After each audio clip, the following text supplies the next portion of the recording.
Welcome back to another segment of Behind the Scenes of the Waltons. Today I'm continuing to look at episodes from season 6. In this case, we're going to take a look at episode 2, The Stray. If you're enjoying these segments, I do appreciate if you hit like, and if you haven't subscribed, please do. If you'd like to know when I'm posting, hit that notification bell. The Stray was written by Kathleen Hite and directed by Harry Harris. On our show, we did touch on a lot of different topics, and the topic of segregation and also racial prejudice and things like that did come into play at times. But a lot of what we had an opportunity to see was the way in which the Waltons were not in favor of any kind of racial prejudice or other or religious prejudice or anything like that, which is what I always loved about the show, that it touched on these subjects from the viewpoint of understanding and tolerance and not being judgmental of other people for the color of their skin or their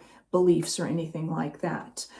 This particular episode really beautifully touches on this subject in a way that I think raises questions, calls circumstances into our awareness without being overly moralizing or preaching any particular kind of a message. I just think it's very in keeping with what we came to learn about the Waltons as a family and how they just felt people were people. We start off finding out a couple things. One, that Verdi is going to be going away because someone in the family has had an injury, and so she's going to help out. She goes by the store. Jim Bob is taking care of things because Ike and Corbeth are away briefly, and Verdi basically hires Jim Bob to take care of their house while they are away. He will water the plants and check on things, that kind of stuff. Early on, we see Jim Bob, and he's just sitting in a chair. He's building paper airplanes and flying them around. One lands way up on a shelf, and when he climbs up, he ends up knocking down cans. Now, those cans in the store, most of the stuff was empty, so those cans would have been created, but there wasn't necessarily anything in them. And that was the case with a lot of things. They were not like labels were put on pretend cans and things like that. So I think that was how, in a lot of cases, they made things look correct for the period. We also begin to sense that Jim Bob is going through a very forgetful, sort of daydreamy sort of a stage. He's just kind of being a bit of an airhead. That my youngest brother, Jim Bob, entered a phase designed to drive the rest of the family to exasperation.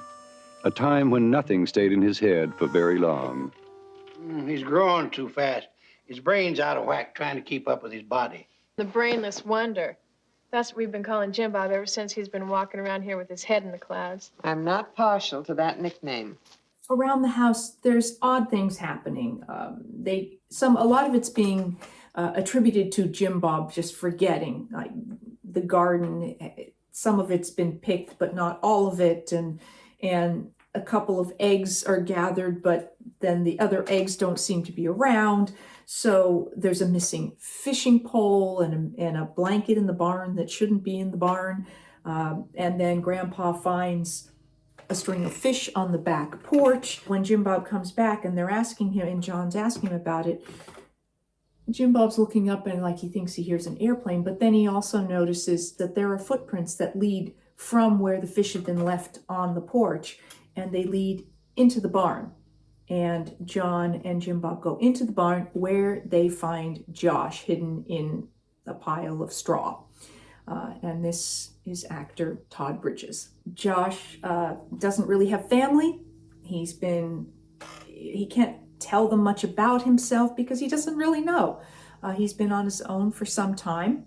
As he is staying at the house, he starts making himself as useful as he can.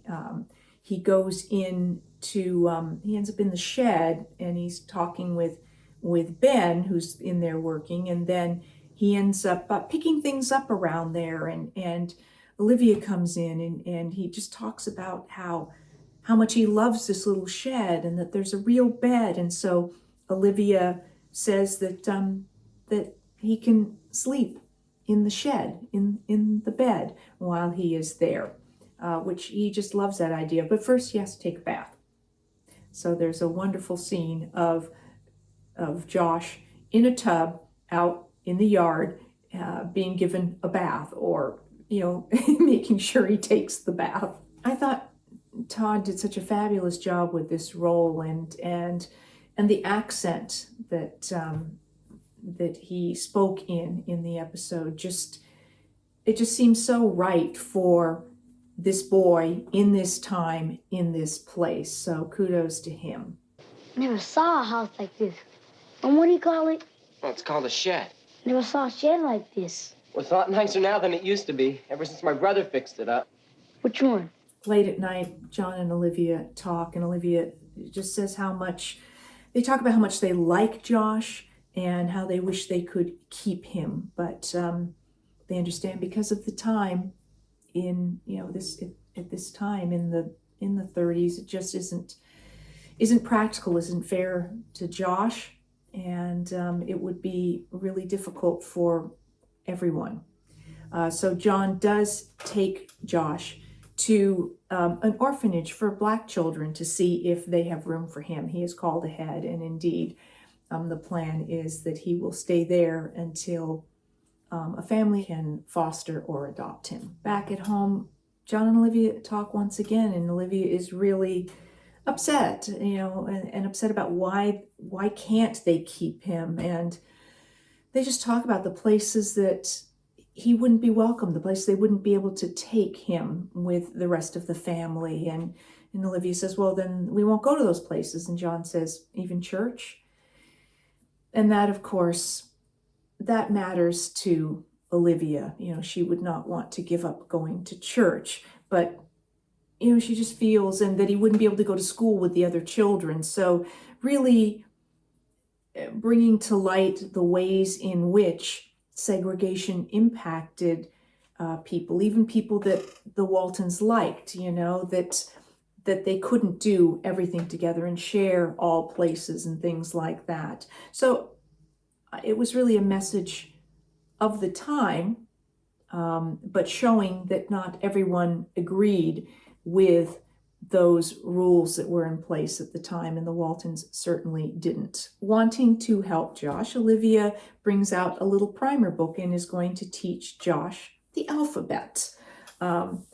They've also given him a pair of shoes because he didn't have shoes, so he had cut his foot and it was bleeding, and so they find a pair of shoes that fit him, but he carries them around all the time because they're so nice. He doesn't want to mess them up, and he says things that belong to him, he takes care of. Coming across Grandpa by the smokehouse, Grandpa tells him this tall tale about how he captured this bear that they're smoking or something like that, and how he tricked him with honey and then hit him in the nose, and Josh isn't so sure that this is a true story. There's a scene where we see Olivia and Aaron are inside the house cleaning up, and Olivia hears something on the porch, and she peeks through the windows onto the porch, and Josh is reading a book. And I thought, oh wow, he certainly learned to read fast.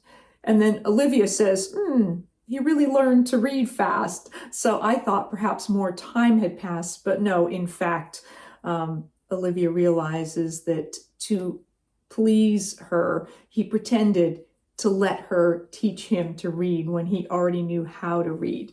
And she just thinks that's really sweet of him. This would be another case of, in terms of editing, that this would have been shot in two places, because the inside of the living room would have been shot at the time they were inside there, and then the section on the porch, was most likely, I believe it was shot as an exterior of the house. So that would have been shot on a different day, and then they would have edited these two pieces together. And those are all the ways in which, we just had to keep track of the continuity. And when Olivia was looking out onto the porch, chances are there was nothing out there. She was just pretending to hear Josh out there reading.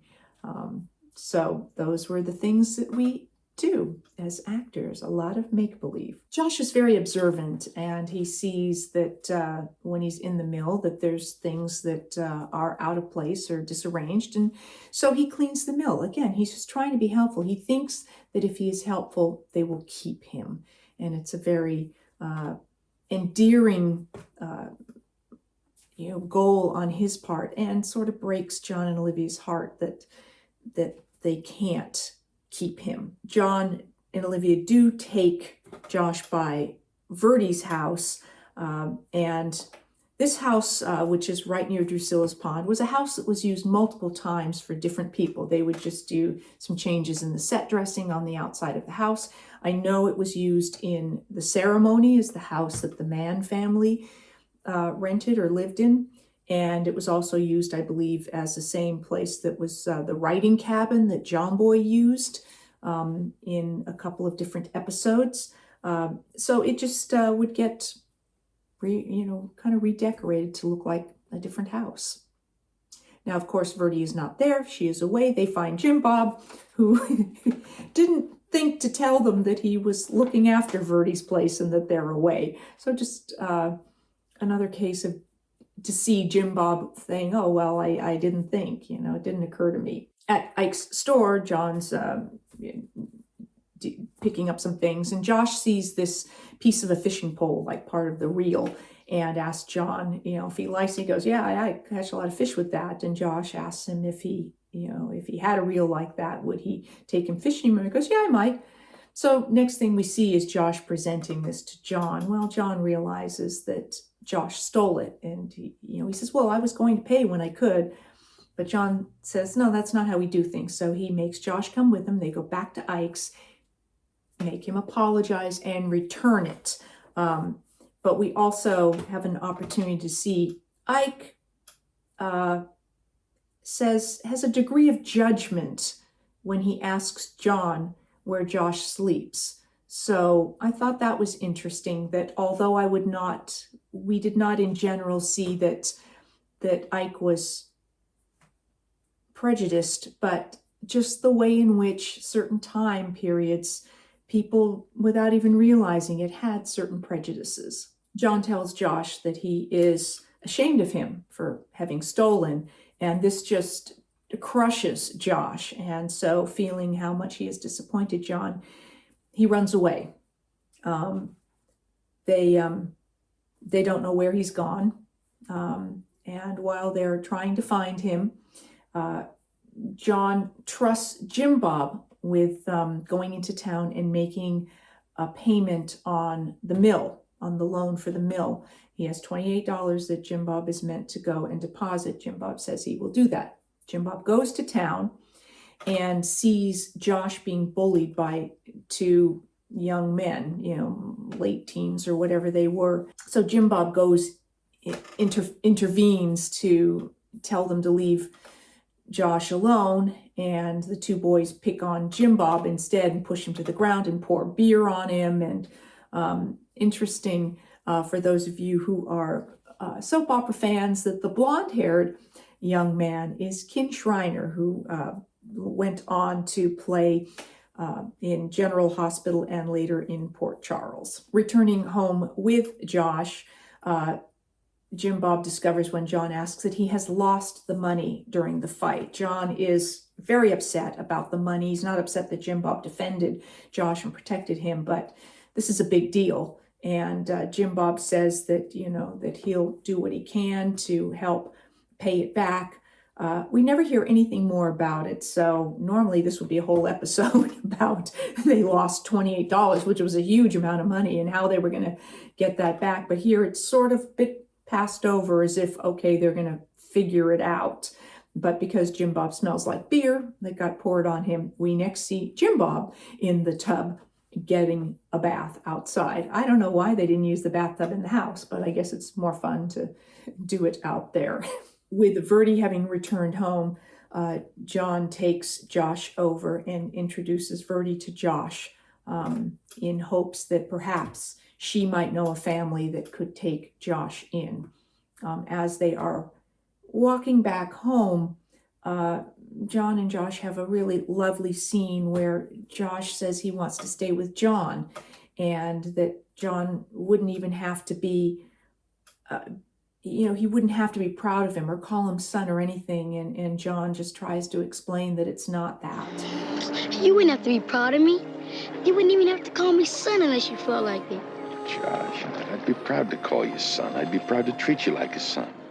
And that how he wishes it were different. And, that he would change things if he could, but this is unfortunately the way things are right now. Returning to Verdi's the next day, Verdi happily announces that she has discussed it with Harley and that they are going to foster Josh, and they are happy to bring him into their family. And although Josh is disappointed that he can't stay with John, at least he realizes that they will still be in the neighborhood. He will still be able to see him. John will look in on him.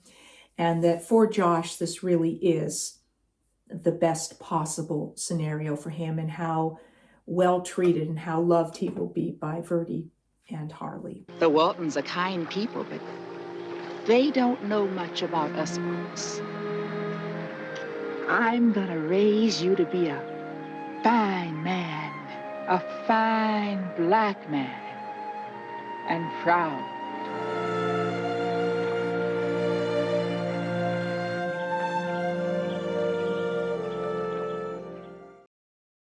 In this episode, I had one scene. So a case where I would have been very disappointed because I had only one scene. So although I would have had a lot of time off to do other things in my life, that was the issue with no longer living at the house. And I didn't mind the fewer days I had to wear all this pregnancy padding. So that was the good side of it, but disappointing to only have one scene. As I mentioned in this episode, the role of Josh was played by actor Todd Bridges, who later went on to be one of the leads in the series Diff'rent Strokes. He also played, evidently, a similar role to this character of Josh in an episode of Little House on the Prairie. Now, the character of Josh over the seasons was played by a number of different actors, but we were happy to have the character introduced with the wonderful actor Todd Bridges. Thank you for joining me for this overview of Season 6's Episode 2, The Stray. I'll be back with more behind the scenes of the Waltons, more episodes from Season 6, more of your questions and Ask Judy, and some more special guests. Thanks for watching.